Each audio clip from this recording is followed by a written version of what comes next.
할렐루야. 오늘도 여러분들과 저를 위한 한 장의 밥상을 차리고 엮어나가면서 우리 목사라고 하는 이러한 직업을 가진 사람들은 하나님의 소리, 그 언어를 통하여 성도님들을 만나고 형제 자매님들을 만납니다. 우리 목사들은 성경 속의 언어의 음료를 타고 언어로 그림을 그리고 감동을 주고 행복을 주고 평안을 주는 사람들입니다. 거기에 함께 해주는 성도 여러분이 계시기에 더욱더 행복합니다. 그리고 밥상이 풍성해짐을 느낄 수가 있습니다. 오늘도 함께 이 밥상을 먹고 마시는 우리 사랑하는 형제 자매님들이 계시기에 저를 통해서 들려지는 이 말씀은 더욱더 풍성해질 것이라고 생각을 합니다.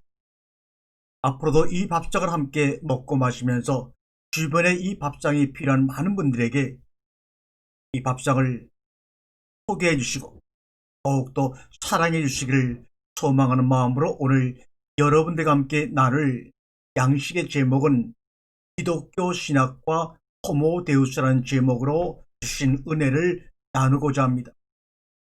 이 기독교 신학, 기독교가 우리나라에 들어온 200년가량이 되었고 이미 예수 그리스도가 이 땅에 오신 지 2000년이 넘었습니다. 그러한 과정 속에서 기독교 신학이라고 불릴 수 있는 기독교 신학이 정립된 것은 바로 AD 200년경, 지금으로부터 1800년경, 서유럽도 아니고 남미도 아니고 아시아도 아니고 저 아프리카 알렉산드를 중심으로 한 북부 아프리카에서 그리스 철학과 기독교가 만나면서부터 시작이 된 것이 바로 기독교 신학입니다. 이때 기독교와 만난 그리스 신학은 바로 신프라톤주의라고 하는 그리스 철학입니다.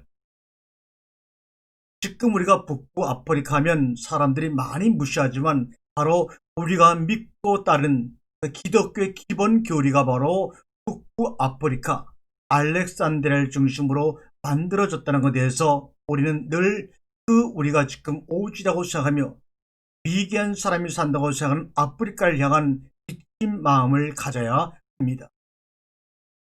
바로 AD 2세기는 기독교가 외적으로 다른 종교와의 구분을 위해 그리고 안으로는 내부 이단자들과의 구별을 위해 시급히 교리를 구성하고 사상을 체계할 필요가 있었던 시기입니다. 그런데 어떻게 이 기독교 신학이 이런 아프리카에서 일어났을까? 또 대다수의 많은 초대 교부들이 아프리카에서 태어난 아프리카 사람들이었습니다. 아테네나 그 당시 철학의 중심지인 아테네나 로마나 혹은 예수님이 태어나신 예루살렘이나 이런 데서 기독교 교리가 만들어지지 아니하고 그리스의 아카데미나 플라톤 아카데미나 예루살렘 교회에서 근본적으로 이런 일들이 일어나지 아니하고 어떻게 태생적으로 멀리 떨어진 아프리카에서 기독교 교리가 만들어졌을까? 우리가 참말 그리 관심을 갖지 않았기 때문에 몰랐던 것입니다. 그리스인들이 이성을 통해 세계와 삶을 사변적으로 파악해 나갈 때 그리 히브리인들은 신앙을 통해 그것들을 종교적으로 체험하고 있었습니다. 철학이 이성을 통해 로고스를 통해 얻은 탐스러운 열매인데 비해 말씀은 계시로 주어진 고귀한 하나님의 선물이었습니다. 따라서 우리가 객관적으로 보게 되면 그리스의 철학과 히브리의 신흥 종교의 만남은 역사라는 기나긴 여정에서 발생한 우연한 사건이었고 이 둘의 완전한 결합은 사실상 거의 불가능했습니다. 그런데 불가능한데 가능케 되었습니다. 신앙의 눈으로 보면 우연한 사건 같지만 그렇지가 않습니다. 그 인간의 우연 속에 만남의 우연 속에 마치 하나님이 기독교를 위해 우리들을 위해 오래전부터 준비하신 것처럼 보이는 것은 얼마나 감사하고 기쁜 일인지 알 수가 없습니다. 왜냐하면 계시로 주어진 하나님의 말씀을 이성적으로 설명하기에 안성맞춤인 이론들을 그리스 철학이 플라톤주의라는 이름 아래 이미 수백 년 전부터 개발해왔고 닦아왔고 발표해왔기 때문입니다. 이 수백 년이라는 기간이 어느 기간이냐? 바로 말라기에서 예수님이 오시는 그 400년간의 신구약 중간기에 바로 이런 모든 그리스 철학이 꽃을 피웠습니다. 기독교 중간기라고 해서 아무 선자도 나타나지 않냐고 하나님의 계시로 멈춰버린 그 400여년의 기간 동안에 하나님은 가만히 계신 것이 아니라 그리스의 아주 이성적인 이론을 통해서 철학을 준비해서 예수가 오시는 그 길을 닦아 놓고 계셨던 것입니다. 에베소 교회 옆에 밀레토스라고 하는 작은 도시가 있습니다. 그 당시에는 학문의 중심입니다. 거기서 탈레스라는 사람이 밀레토스 학파라는 철학을 시작으로 하여 플라톤까지 이렇게 철학의 명맥과 지혜의 탐구가 이어져 왔던 것입니다. 밀레토스에서 철학을 처음 시작한 탈레스는 아리스토텔레스가 그를 향하여 그는 철학의 아버지다 이렇게 이야기했습니다. 철학의 아버지인 탈레스는 만물의 근원은 물이야 이렇게 처음으로 이야기한 철학자입니다. 창세기 1장이 빛을 비추라 하신 다음부터 물에서부터 모든 것들이 분리가 되어 땅이 나타나고 바다가 생기고 하늘과 땅의 별들과 식물이 생겼던 그 모든 것들은 바로 물에서부터 시작이 되었죠. 기독교라고 하는 유대교를 접한 적도 없고 기독교라는 종교가 생기기 전에 탈레스는 이미 예수님이 오시기 500년 전에 만물의 근원이 물이라는 것을 알았을 정도로 지혜가 발달된 그리스 철학의 이성이 계시로 우리에게 선물을 주어질 바로 하나님의 말씀을 준비하고 이해하기 좋도록 길을 닦아놓고 있었다는 사실입니다. 그래서 이 그리스의 철학과 계시로 주어지는 하나님의 말씀이 하나가 되어 기독교 신학이 이 땅에 탄생되게 되었던 것입니다. 그 중에 알렉산드리아 북부 아프리카에서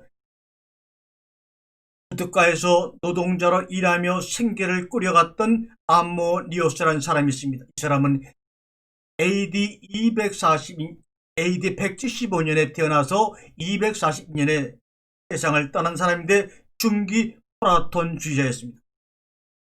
그리고 그는 예수를 믿은 그리스도인이었습니다. 이 사람은 다른 어떤 교역자나 신부나 사제의 직업을 가지고 있었던 것이 아니라 알렉산드리아 부둣가에서 막노동을 하면서 생계를 꾸려갔던 그런 사람입니다. 다른 사람들이 볼 땐 이 사람은 부둣가의 진꾼에 불과해서 그를 다카스라는 별명으로 불렀다고 합니다. 그런데 이 사람 밑에서 철학을 배운 사람이 대표적으로 2명 우리에게 기억됩니다. 당대 철학과 신학을 대표하는 프로티노스와 오리게네스가 바로 부둣가의 진꾼인 아모니오스의 수제자입니다. 철학을 대표하는 프로티노스는 에네아네스라는 책의 저자이고 또 오리게네스는 최초의 조직신학서로 평가되는 원리론의 저자입니다. 신플라톤주의 창시자인 프로티노스와 최초의 기독교 조직신학서를 쓴 원리론의 저자인 오리게네스가 바로 암모니오스를 스승으로 하여 공부했던 사람들입니다. 이렇듯 알렉산드리아 북부 아프리카 지방에서는 짐꾼인 암모니오스를 통해서 하나님이 자신의 계시를 신플라톤과 성경의 말씀들이 만나도록 우리 암모니오스를 부둣가의 노동자라고 훈련시키면서 그에게 2 제자가 태어나게 되었습니다. 그런데 암모니우스도 부둣가에서 짐꾼으로 생활하면서 살았지만 이렇게 짐꾼으로 막노동으로 살아가는 사람 속에 있는 하나님의 번뜩이는 지혜를 보고 그를 스승으로 섬겨서 평생 그에게 학문을 배운 철학의 대표자 프로네티스와 기독교 신학의 대표자 오리게네스가 태어났다는 것은 참으로 그 2 제자들도 스승을 볼 수 있는 안목이 있지 않았나 이렇게 생각을 합니다. 그렇습니다. 이렇게 우리가 지금 알고 있는 기독교를 떠받치고 있는 기독교 신학을 이뤘듯 히브리의 계시와 그리스 철학이 아프리카 북부 지역 알렉산드리아에서 만나서 이루어졌습니다. 불타는 용암과 차가운 빙하가 만나 일궈낸 기적의 땅에서 태어나 자랐습니다. 신중심주의 사유와 인간 중심적 사고, 신앙과 이성, 헤브라이즘과 헬레니즘, 로고스와 미토스, 이 두 이질적인 요소가 기독교 신학이라는 하나의 체계 안에 함께 있다 보니 그 사이에 대립과 갈등이 없을 수는 없었겠지요. 아까 말한 대로 알렉산드리아의 부든 노동자인 암모니우스의 제자인 프로티너스는 자신의 오리게 엔네아데스라고 하는 그런 책에서 이렇게 얘기를 합니다. 아니 어떻게 하나에서 다수가 흘러나왔는지 하는 당시에 새롭게 제기된 물음에 집중하는 사상을 펼쳤던 신프라톤주의 창시자가 바로 암모니우스의 제자입니다. 어떻게 하나에서 다수가 흘러나와 다시 하나가 되지? 우리도 지금 질문하지 않는 그 질문을 이미 지금으로부터 1800년 전에 프로티너스라는 신프라톤주의자를 통해서 제기됐던 질문이요 답을 하고 있는 것이 바로 엔네아데스라는 프로티너스의 저서입니다. 이런 많은 사람들의 지혜와 질문과 답이 있었기에 오늘 하나님의 계시가 우리에게 좀 더 정확하게 전해져 내려올 수가 있었습니다. 그 뒤에 종교개혁과 신학인문주의가 서로 만나는 시점으로 향해 흘러갑니다. 1453년 동로마 제국이 망함으로 완전히 로마 제국은 지구상에서 사라집니다. 물론 서쪽의 서로마 제국은 BC 486년 동로마 제국보다 1000년 전에 먼저 멸망을 했습니다.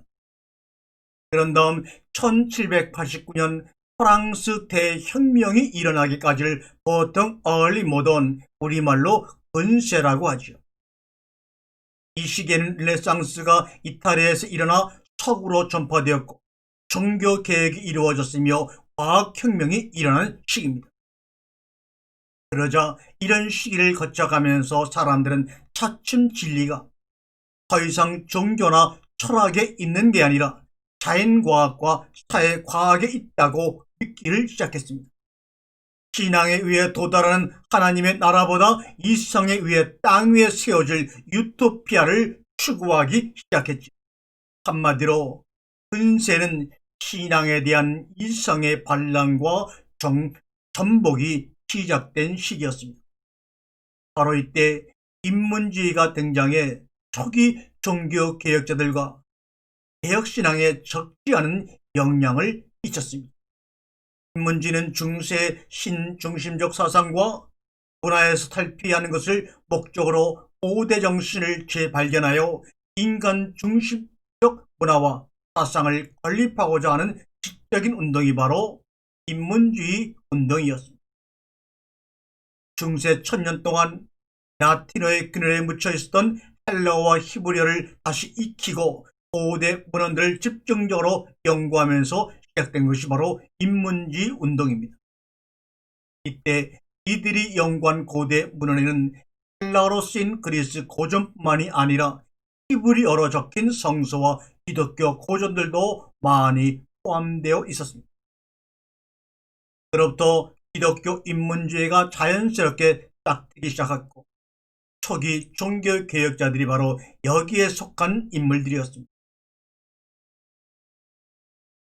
라틴어 성경을 처음으로 번역한 에라스무스와 같은 인문자들과 칼빈과 같은 종교개혁자들의 공통점은 부패한 가톨릭교회와 교양청에 저항한다는 것과 그 이론적 대안이자 돌파구로 고전을 연구한다는 것이었습니다. 그러므로 종교개혁의 밑바탕에는 기독교 인문주의와 고전을 연구함으로 옹고해 주신 과거의 좋은 곳을 새롭게 개발하여 새로운 종교를 위한 개혁의 밑바탕으로 삼았던 것입니다. 그런데 현대 기독교는 기독교 인문주의를 다 소외시하고 그리고 보존을 버리고 무시해 버렸습니다.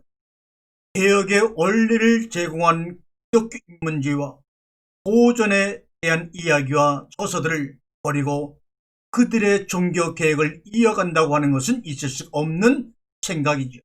이제는 다시 기독교 인문주의 열풍이 우리 기독교와 교회 내에 일어나야 합니다. 그래서 성도들에게 실현 고전 속에 숨겨져 있는 하나님의 뜻을 개발하여 앞으로 참다운 말씀의 개혁을 이루어 나가는 하나님의 군사가 여러분과 제가 되어야 합니다. 그런데 15세기 이탈리아 인문주의자들이 우리 모두 함께 근원으로 돌아가자고 외쳤을 때 그것이 과연 무엇을 뜻했을까요? 그것은 단순히 헬레니즘 문화를 부활시키자는 것이 아니었습니다. 헬레니즘과 헤브라이즘, 바꿔 말해 그리스 로마 문화와 기독교 문화를 하나로 퓨전 융합하자는 거였습니다. 얼마나 멋진 근원입니까? 그러므로 초대교회로 돌아가자고 하는 것은 그리스 로마 문화와 기독교 문화를 하나로 융합하여 하나님의 계시와 인간의 이생이 하나가 되어 그 속에서 하나님의 뜻을 발견하고 하나님의 나라를 확대 융성시켜 나가자 하는 그런 운동입니다. 그런데 우리 기독교에서 그동안 초대교회로 돌아가자는 것은 그 운동은 너무나 제한적이고 막힌 운동이 아니었는가 생각을 합니다. 도대체 초대교회로 돌아가자는 것이 무엇인지 모르고 그렇게 마음속으로 믿음으로 하면 된다는 생각 속에서 방향키를 잊어버린 것이 기독교에 내에서 있었던 초대교회로 돌아가자 하는 운동이 아닌가 생각합니다. 그러므로 15세기 이탈리아 인본주의들이 외쳤던 근원으로 돌아가자고 하는 이 운동이 우리 가운데 새롭게 일어나야 합니다. 그러기 위해서 그들은 그리스 로마 신화와 성수의 이야기를 융합하여 하나로 만들려는 공대하지만 무모한 이상까지 품었습니다. 히브리 대학교 역사 교수인 여러분도 너무나 잘 알고 있는 유발 하라리 교수는 다가오는 시대를 호모 데우스 시대로 규정했습니다. 호모 데우스 시대란 생명공학, 사이버공학, 인공지능과 같은 첨단 과학을 통해 슈퍼 휴먼이 된 극소수의 부자들이 마치 그리스 올림푸스 상정에 사는 12명의 그리스 신들처럼 불멸, 행복, 신성을 누리며 사는 시대를 호모 데우스 시대라고 하는 것입니다. 그리고 그들을 뺀 나머지 70억 명이 넘는 사람들 모두가 그런 초인간들이 만든 컴퓨터 알고리즘을 통해 조종당하며 밥만 축내는 쓸모없는 계급, 즉 무용계급 호모 뉴스리스로 사는 시대가 바로 호모 데우스 시대라고 유발 하라리는 정확히 예견했습니다. 맞는 말입니다.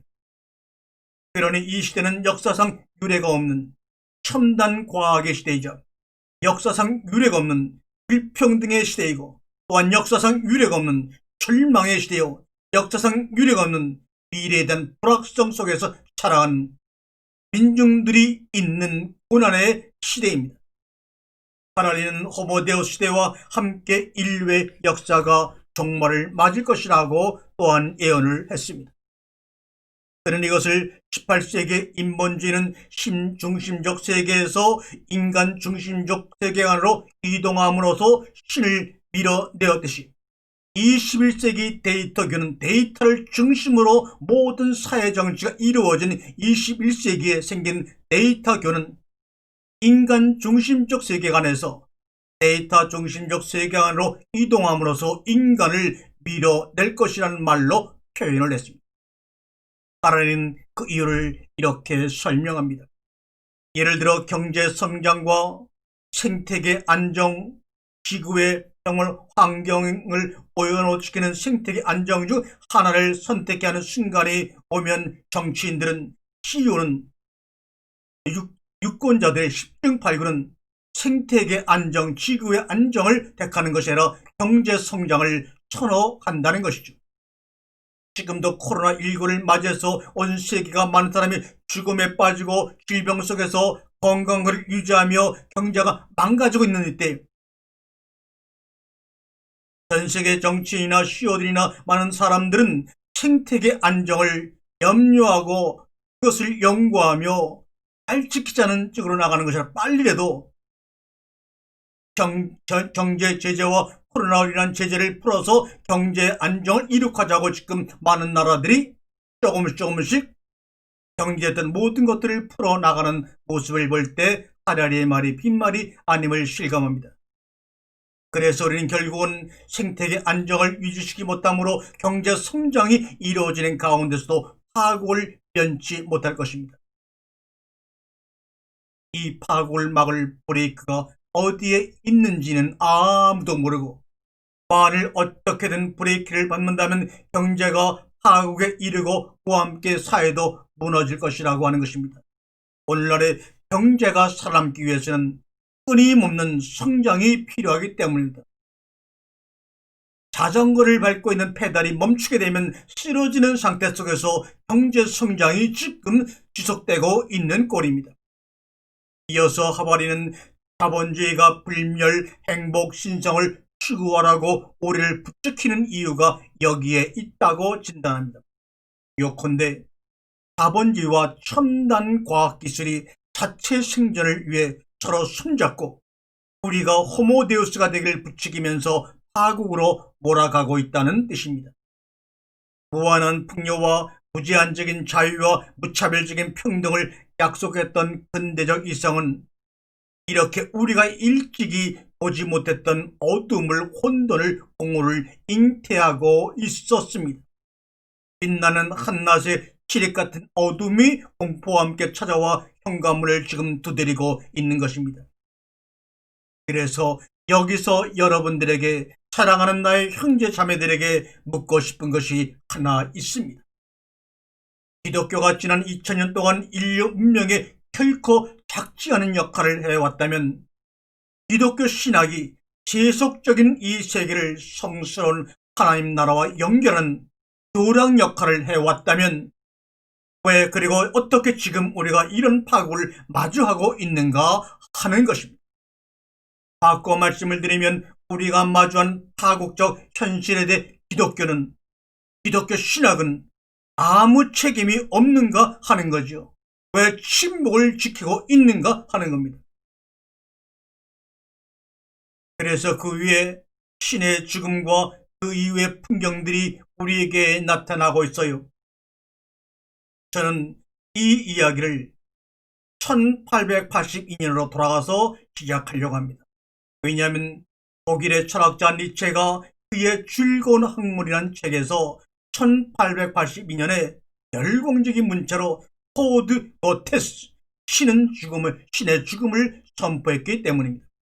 니체는 우리가 신을 죽였다, 토드 고테스.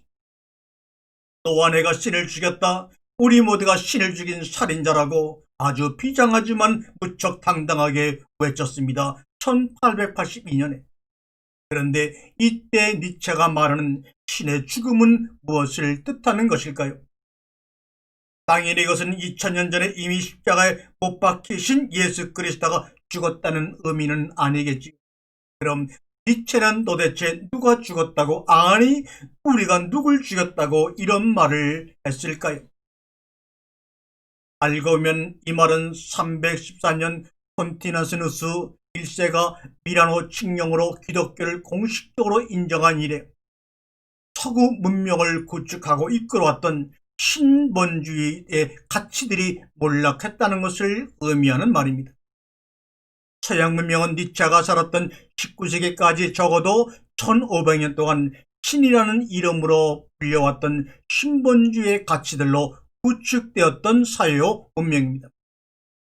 좀 더 자세히 말씀드리면 서양 사람들은 일찍이 캔터베리 대주교 안셀무스가 모노로견이라는 책에서 신으로 규정한 최고 본질, 최고 생명, 최고 이성, 최고 행복, 최고 미, 최고 정의, 최고 지혜, 최고 진리, 최고 신성, 최고 위대, 최고 불사성, 최고 불변성, 최고 복락, 최고 영원성, 최고 권능과 같이 인간이 추구할 수 있는 최고의 가치들을 그나마 추구하며 살아왔습니다.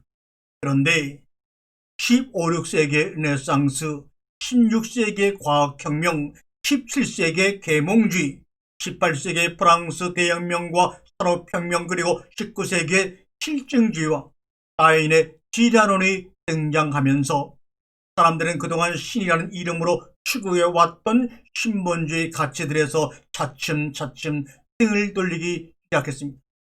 그리고 이성, 합리성, 객관성, 과학, 계몽, 실증, 자유, 평등, 가계, 진보, 민중, 해방, 혁명과 같은 인본주의 가치들을 지향하며 신처럼 그것들을 숭배하기 시작했습니다. 바로 이것을 두고 니체는 신은 죽었다, 우리가 신을 죽였다고 선포한 것입니다. 따라서 신은 죽었다고 하는 니체의 말은 거꾸로 말하면 인간이 신이 되었다, 호모데우스가 되었다라는 놀라운 천언이기도 합니다. 혹시 여러분 아직까지도 설마라고 생각하십니까?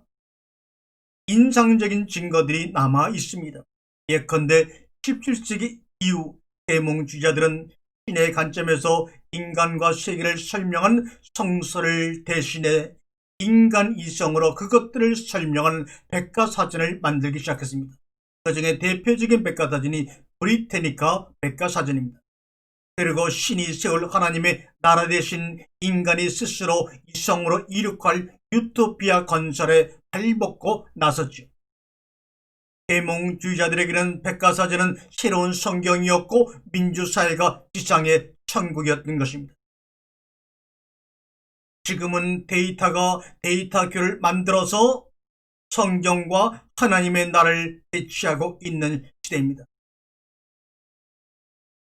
게다가 18세기에 자유, 평등, 가계를 고로 내걸고 시작한 프랑스의 1789년의 대혁명은 인간의 이성이 신마저도 중세 천년이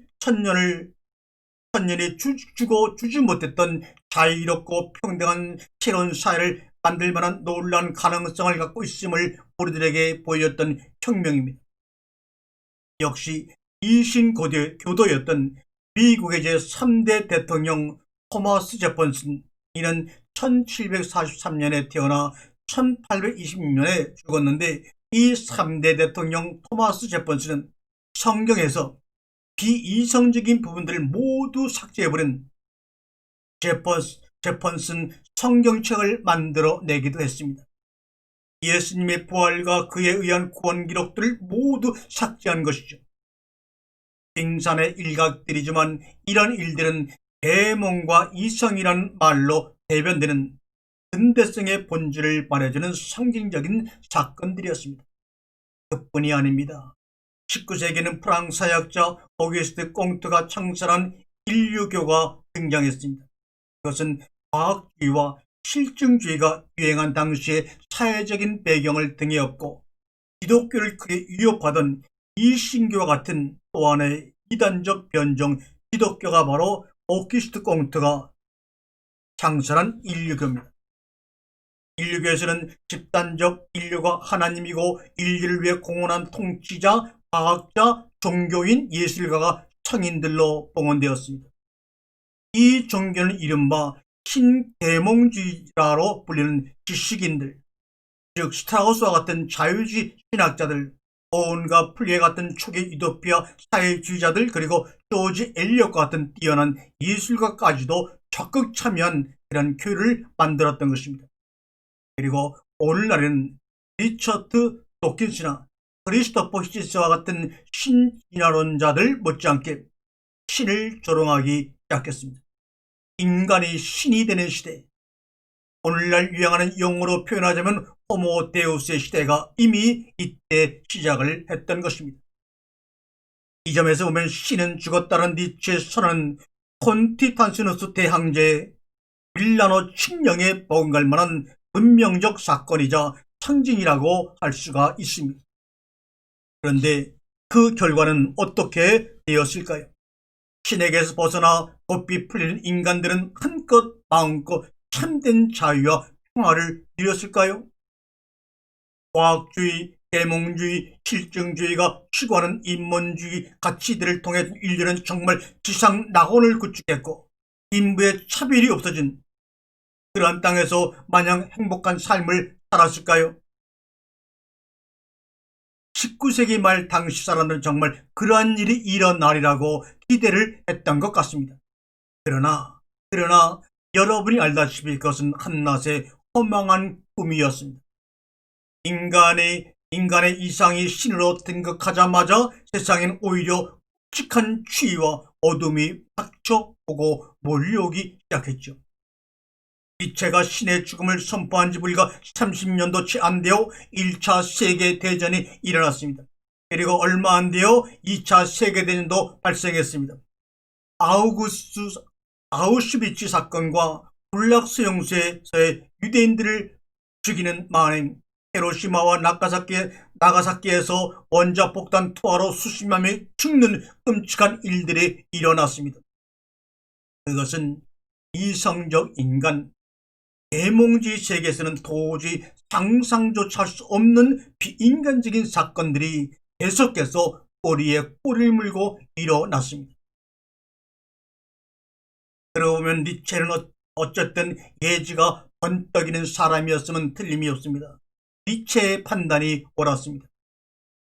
신의 죽음 이후 바꿔 말해서 우리가 신이라는 이름으로 추구하던 최고의 가치들을 개인의 삶과 사회에서 완전히 배제한 후에 허공이 한숨을 내쉬었습니다. 한파가 몰아닥쳤습니다. 밤과 밤이 연이어 다가왔습니다. 그래서 대낮에도 등불을 켜야만 걸어갈 수가 있습니다. 신에게서 벗어난 꽃비 풀린 인간은 방향을 완전히 잊어버리고 뒤로, 옆으로, 앞으로 모든 방향으로 추락하며 무한한 허무와 어둠 속으로 헤맬 수밖에 없게 되었습니다. 인간들이 신으로 등극한 근대 이후 자연은 회복이 불가능할 정도로 완전히 오염되었고 파괴되었고 인간의 삶은 갈수록 무의미해졌으며 사회는 무한 경쟁의 지옥으로 변했습니다. 세계화라는 이름하에서 사람을 경쟁의 도구로 끌고 마지막까지 가고 있습니다. 이것은 이제 어린아이까지도 다 아는 사실입니다. 그래서 마침내 깨달은 것은 신의 죽음이 곧 인간의 죽음으로 이어진다는 것. 신본주의 가치의 몰락은 동시에 인본주의 가치의 몰락을 의미한다는 것이었습니다. 바로 이것이 진정 300년 동안 인간이 이성을 신으로 모시며 계몽을 은총으로 믿고 살아온 21세기 우리들의 초상화입니다. 그런데 이제는 더욱더 한 걸음 나아가 실리콘밸리가 만든 신흥 종교가 수많은 신도들을 끌어모으며 확장 일로에 있습니다. 자신도 알지 못한 사이에 신흥 종교의 교인이 돼버리고 말았습니다. 손바닥에 스마트폰을 놓고 하루 종일 검색하며 클릭을 하는 그들은 바로 신흥 종교의 교인이요 아니면 신흥 종교의 교인이 될 가능성이 많은 예비 신자들입니다. 바로 이때다 하고 때맞춰 등장한 것이 유발 하라리가 호모 데우스에서 명명한 데이터교라고 하는 신흥 종교입니다. 데이터교는 실리콘밸리에서 막 태어난 강력한 신흥 종교입니다. 그럼에도 전 세계에서 이미 몇 년 사이에 수십억 명의 신도를 극복한 자본력 있는 강력한 종교로 발전했습니다. 데이터교는 인류 역사상 유례가 없는 크고 강력한 종교가 되어 간다고 할 수가 있습니다. 기독교를 비롯한 기존의 종교들이 대부분 국가 권력과 손잡고 성장학과 달리 이 데이터교는 경제와 야합하며 막강한 세력을 구축하며 정보와 손을 잡고 막강한 세력을 네트워크화하고 있습니다. 자본주의가 금융자본주의에서 데이터 자본주의로 바뀌고 있다는 피터르 마이얼 셰베그 옥스퍼드 인터넷 연구소 교수의 말이 그것을 증명하고 있습니다. 이 종교에서는 컴퓨터 알고리즘이 신이고 데이터가 말씀입니다. 과거에는 삶의 의미를 찾거나 할 때 주변의 멘토나 부모님이나 종교인들에게 물었던 것을 이제는 앞으로는 유튜브나 아마존이나 구글이나 페이스북에 묻고 입고 부를 것입니다. 그러므로서 차츰 새로운 우상으로 등극한 컴퓨터 알고리즘과 데이터의 노예로 전락할 것으로 봅니다. 우리는 이제 말씀과 하나님의 말씀과 데이터 가운데 무엇을 더 믿는지, 어디에 더 많은 시간을 소비하고 있는지, 그리고 무엇을 더 많이 보는지 스스로 생각해 보아야 합니다. 여러분의 진정 말씀을 많이 보고 말씀을 듣고 그 말씀을 양식으로 먹는 하나님의 자녀 기독교인인지, 손바닥에 놓인 스마트폰을 보면서 그것을 검색하며 그 소리를 듣는 데이터 종교의 신흥 종교의 교인인지 정확히 자신을 돌이켜보시기 바랍니다. 껍데기는 기독교인인지 몰라도 그 속의 내용은 데이터교가 되어 있는 사람들이 너무나 많이 있습니다. 도대체 어떻게 하다가 여기까지 오게 되었습니까? 지구가 존재한 이래 최고의 생산 기술을 갖추고 세상의 물질적 풍요를 누리고 있습니다. 매년 전 세계 인구의 2배 가까운 120억 명이 먹을 수 있는 식량을 생산하고 있습니다. 그럼에도 불구하고 왜 세계의 절반은 굶주리는가를 쓴 양지글러 식량특별조사관으로 일하고 있는 유엔 인권위원회가 믿을만한 국제기구들의 보고에 따라 발표한 것을 보면 120억 명이 먹을 수 있는 식량을 생산하고 있는 이 지구에서 전 세계 인구의 절반이 굶주리고 매일 10만 명 이상이 굶주 이름으로 죽어가고 있다는 사실. 여기는 분명 뭔가 잘못이 있는 것이죠. 5달러짜리 백신은 그만두고 1달러짜리 모기장 하나가 없이 한 해 수백만 명의 아이들이 말라리아로 죽어가고 있는 세상에 우리가 살면서도 만일 우리가 개인의 심리나 성적 취향의 다양성, 다문화적인 요리와 놀이 그리고 주거, 관광과 레저와 성형, 다이어트와 같은 작은 이야기들에만 관심을 두고 이 같은 현상에서 우리의 눈을 돌린다면, 그래서 썩은 물과 진흙쿠키를 먹는 50 미만의 어린이들이 5초마다 한 명씩 목숨을 잃고 있다면 이것도 역시 하나의 가혹한 폭력이라는 생각이 안 드시는지요?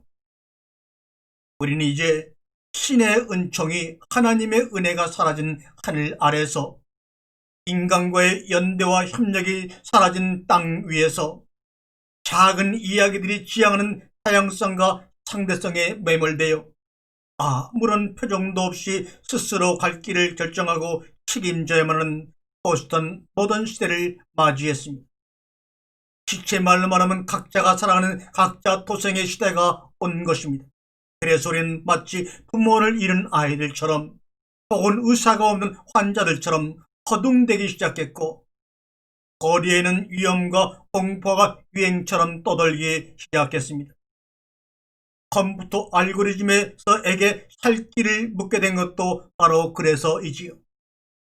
날마다 늘 손에서 놓지 못하고 스마트폰을 그렇게 되는 각자 도생의 인간들이요, 이제는 하나님의 말씀으로 돌아오라, 하나님의 품으로 돌아오라, 생명의 소리에 귀를 기울이라고 이 종은 외치고 있는 것입니다. 새로운 운명의 이 길을 받아들이는 것이 뭐가 잘못되냐고 생각할 수도 있고 저에게 항변할 수도 있습니다. 하지만 컴퓨터 알고리즘과 데이터가 우리의 갈 길과 살 길을 가르쳐 주리라는 기대는 첨단 과학기술과 손잡은 자본주의가 만들고 우리가 부지불식간에 수용한 거대한 환상에 불과하며, 그것은 분명히 진짜 현실이 아니고 가짜 현실에 불과합니다. 거대한 환상과 가짜 현실 속에 살아가는 사람들에게는 많은 사람들이 미래를 향해서 노력하고 성취하라고 말하지만, 이미 창세기 1장에서 주님이 완성해 놓은 거룩과 안식의 시간으로 들어가 과거 속의 현재 가운데 이루어놓으신 하나님의 은혜를 경험하고 회복하는 길만이 컴퓨터 알고리즘의 신으로 데이터가 말씀으로 행행하는 이 시대 속에서 우리가 살아날 수 있는 유일한 길이라는 것을 오늘 이 시간 여러분들에게 말씀을 드립니다. 그 터무니없는 환상 속에서 우리는 이미 하라리가 예언한 것 같이 밥만 축내는, 매일 밥을 먹고 살기 위해 몸부림치며 취업에 매달리며 살고 있는 호모 뉴스리스가 되어가는지도 모릅니다. 아니, 이미 되어 있는지도 모릅니다. 사랑하는 성도 여러분, 그럼 이제는 우리는 어떻게 해야 합니까? 어떻게 해야 합니까? 예수님이 활동하던 가나안 땅, 이스라엘 백성들이 하나님의 인도를 따라 적과 꿀이 흐르는 땅이라고 들어갔던 가나안 땅, 그 가나안 땅은 온 건조한, 그래서 비가 적어 너무나 물이 귀했던 땅이라는 것은 여러분도 알고 계시죠. 그런 까닭에 일반 사람들에게 목욕이라고 하는 것은 정말로 사치였습니다. 겨우 하루 일과를 끝내고 발을 씻는 것이 고작이었습니다. 하루 동안 머리카락과 몸에서 흘러나온 땀과 모래먼지로 인해 생기는 냄새와 불쾌감을 제거하는 역할을 하는 것이 바로 향유였습니다. 또한 뜨거운 모래 사막에서의 피로나 졸음을 한순간에 씻겨나가게 만드는 것이 바로 유향의 향내였습니다. 또한 기름을 붓는 행위는 가족에게 하루의 피로를 풀어주는 따뜻한 위로가 되었고, 손님에게는 접대의 의미이기도 하였습니다. 또 머리에 기름을 붓는다는 것은 존귀한 자에게 하는 행위였습니다. 그래서 유대민족이 오랫동안 간절히 소망해온 메시아도 기름 부음 받은 자, 기름 부음을 하는 자라는 뜻으로 우리에게 그 의미가 전달해 내려왔습니다. 우리는 이 말씀을 듣는 우리들은 이 세상을 향해 서로에게 몸에서 나는 모든 불쾌감과 냄새를 식혀주는 향기가 되어주시고, 사막에서의 피로와 인생의 괴로움 속에서 졸음에 빠질 수밖에 없는 그들에게 유향의 향내가 되어주시고, 너는 존귀한 자야, 너는 내 기뻐하는 자라고 하는